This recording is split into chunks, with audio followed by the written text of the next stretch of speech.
I'm officially done with my first ever chemical peel. All of the peeling is done, and these are the final results. I'm very happy with my results. The biggest takeaway that I think my skin has personally seen from this first session is just an overall skin resurfacing. So the surface of my skin had all these dips and divots and craters and things that you could visibly see, and that in turn made the hyperpigmentation scarring a lot worse because it cast shadows on those pigmented areas and made it look even worse. The entire surface of my skin is much lower than it was because, again, all of those layers of skin have been sloughed off my face basically. So my skin is much more flat and even.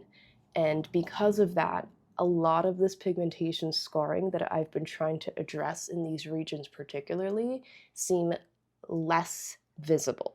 They are still there, and we are still going to work on that, but there's been a good reduction in the actual pigmentation that I was experiencing. It's been a literal overhaul of the surface of my skin, which has done a lot for me, even with just that first session. It looks more radiant, it looks more glowy. I just woke up and washed my face and put a little bit of moisturizer on, and I feel like I look much more radiant than I usually do at this point. This region on both sides of my face has always been the worst of it with the pigmentation. Like I said, you can still see some of that. We are going to work on that.